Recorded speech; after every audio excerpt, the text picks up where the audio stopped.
A friagem. Tudo começou após um longo período de chuvas. Choveu tanto que os ribeirões cresceram, sumindo as pedras grandes e pequenas, e a água alargou à medida do corpo do rio e se espalhou pelos lados, como se quisesse sair daqueles lugares. Depois destas chuvas todas, o tempo mudou para um frio constante, o que não era costume ali, neblinoso, e custava amanhecer. A noite encompridou-se ao ponto de os galos cantarem muitas vezes, pensando que a madrugada estava continuando fora das medidas costumeiras. As roupas nunca secavam e a umidade era tanta que o cheiro de mofo impregnou até as flores e os animais. O ar diáfano e sutil foi aderindo às plantas e pessoas e em pouco tempo um lodo esverdeado cobria a pele das gentes e os semblantes delas empalidecera como se uma pátina cobrisse todas as coisas expostas. O sol aparecia desbotado, sem convicção, nada lembrando ser o sol, mas apenas um clarão, nada definido e frágil. Por esse tempo, Nina começou a sentir uma friagem que lhe trincava os ossos das pernas e braços, e as pessoas que estavam por perto ouviam os estalidos das juntas e tendões. Mesmo assim, ela não sentia dor alguma e após os ataques de friagem continuava lépida e ativa como sempre fora. Mas de repente, esses episódios friorentos ficaram mais frequentes. Alguns cobertores enrolavam os agasalhos de lã, pois só estes não valiam, mas pouco adiantavam. Muito no início, todos pensavam que o frio fosse um resto do tempo estranho que atravessaram, mas o clima mudara. Havia esquentado, o céu limpou a cara e nada mais recordava a época chuvarenta e o frio. Esses tempos já estavam afastados, mas Nina continuava com os surtos friorentos. Toda manhã, a moça era colocada sentada numa cadeira de couro na parte cimentada do quintal, onde havia muito sol. E ainda assim, ela batia o queixo e as forças fugiram das pernas e não conseguia caminhar. Resolveram acender 2 fogueirinhas, uma de cada lado da moça, de modo que ela recebesse mais calor, além do que chegava direto do sol ardente. Nina foi perdendo o apetite, porque era difícil comer. O frio que sentia lhe vinha das entranhas, de tal forma malignamente e com tanta força que, além de aborrecê-la, os alimentos todos esfriavam, bastando chegar próximo ao seu hálito.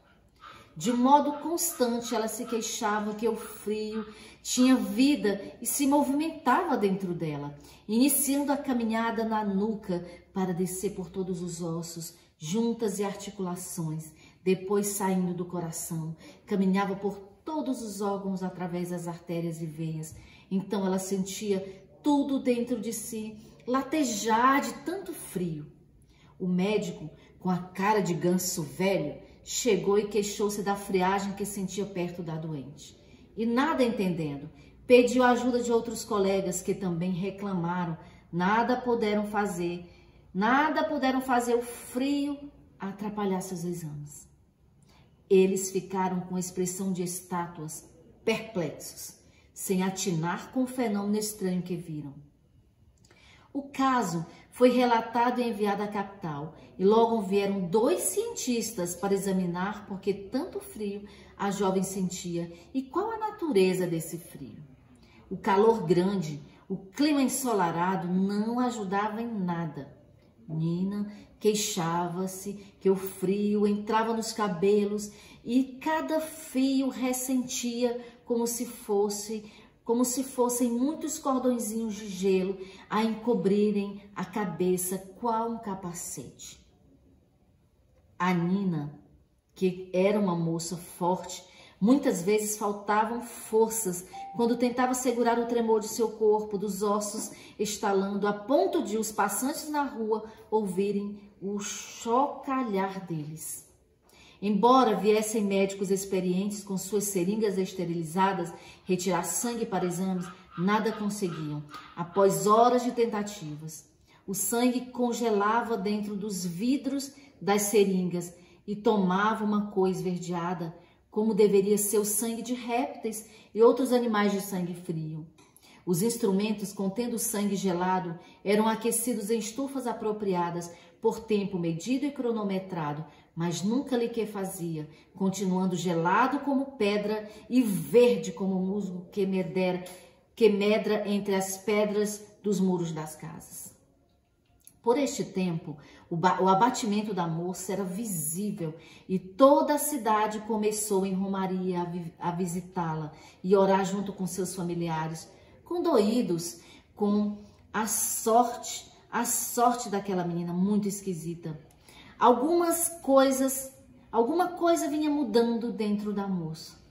Alguma coisa de muito triste passava-se dentro de seu coração, pois seu olhar nublado mostrava uma solidão enorme e desconhecida que escorria e penetrava nas pessoas que a fitassem nos olhos.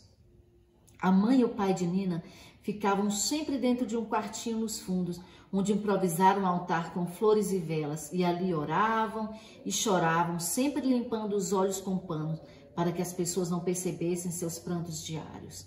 Resolveram, por isto, marcar as horas de preces e as horas para as lágrimas, porque assim poderiam receber os parentes e amigos, e mais ainda, para que a moça não se assustasse.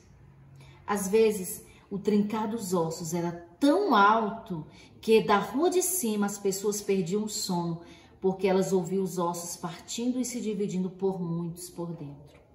O pior mesmo foi quando a cadelinha de Nina, que a acompanhava desde menina, resolveu ficar aos pés da dona.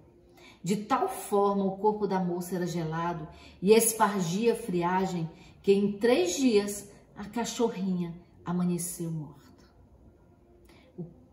Que causou um choro enorme na combalida Nina, e suas lágrimas caíram duras no ladrilho, que pensavam que fossem bolinhas de gude. Houve dias de as visitas rarearem, mesmo estando sempre curiosas, porque era impossível sair dali como entraram. O frio que exalava a jovem pregava, grudava nas roupas e passava para os corpos das pessoas, que muitas vezes, mesmo permanecendo a tarde toda no sol escaldante, levavam uns 3 dias para voltar-lhes à temperatura normal. E as roupas, por não terem sangue e a vida como a gente, demoravam muitos dias geladas. Nina emagrecia a olhos vistos, pois a dificuldade de engolir era grande por causa da garganta e do esôfago empedrados. Um dia um menino, por nome de Pedro, apareceu ali com uma borboleta presa pelas asas para mostrar a Nina. Para surpresa geral, ela quis e apeteceu o inseto e, sem asco, sem receio, conseguiu engolir a borboleta, que não se congelou, e Nina se sentiu melhor. A borboleta era lindíssima e muito colorida. Logo, outros meninos do grupo escolar resolveram sair pelos campos buscando as variadas borboletas para que a doente se alimentasse. Daí em diante, ela deu uma fortalecida boa e se alimentava de tantas cores de borboletas. Seus lábios perderam aquela aparência de fuligem de cal. Suas faces, a brancura cinzenta de pratos esmaltados e antigos. Alimentando-se só de borboletas, o trabalho dos parentes para caçar os insetos ocupava grande parte do dia e o número delas diminuiu absurdamente, voejando pelos campos. Mas a friagem ainda a incomodava muito. Por isto, resolveram construir uma lareira redonda, onde a colocavam Nina durante a noite e recostavam a cabeça dela, de modo que cochilasse por algum tempo. O consumo de madeira deu para acabar com o bosque perto do rio. Infelizmente, tiveram que abater as árvores para acudir ao frio noturno da jovem. Aconteceu que, alimentando o fogo, este nem sequer conseguia debelar a friagem que nascia de dentro, mas de qualquer forma abrandava sua violência. Tia Inocência veio de longe visitar a sobrinha e conseguiu que ela tomasse colheradas e mais colheradas de uma porção feita com gengibre, cravo, canela, carrapicho e alho. Essa mistura era ração líquida, pois, como as borboletas não congelavam ao aproximar-se dos lábios gelados e do hálito de Nina. O povo era muito solidário, até os das cidades vizinhas ajudavam, só não o fazendo mais, pois, percebendo que o frio que morava dentro da menina passava para as pessoas e os velhos, muitos demoravam a se aquecer novamente. E nesta angústia de friagem, muitos ficaram acamados e alguns não resistiram. O rosto da moça, cada dia mais ficava impassível, embora no começo ainda conversasse, se queixasse e até ria. Depois de algumas semanas ela estava ali, mas parecia que estava fora do corpo e mantinha os olhos e a boca fechados a maior parte do tempo. A situação estava mesmo neste desespero e a impotência de resolver o problema se prolongava.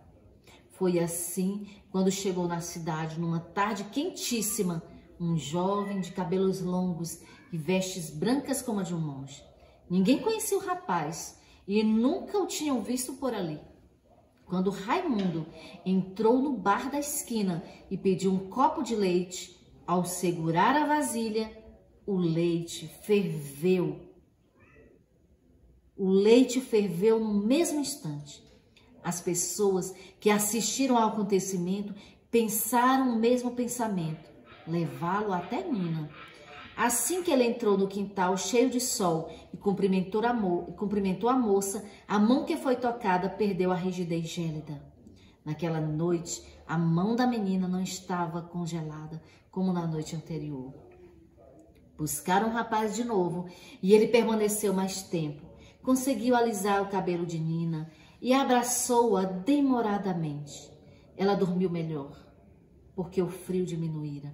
Daí para frente, muitos dias seguidos, Raimundo vinha conversar com Nina, tocar-lhe o rosto e dar comida em sua boca.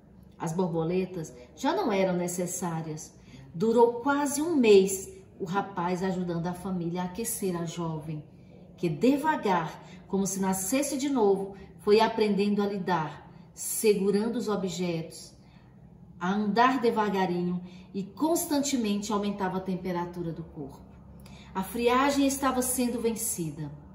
Os sinos não paravam de tocar e as procissões entravam e saíam das ruas, sempre com cânticos de graças e louvores. Um fato foi notado por todos. Do lado esquerdo da veste de Raimundo, o coração aparecia sobre o tecido grosso, como uma fornalha vermelha que pulsava, tamanho calor que se acendia ali.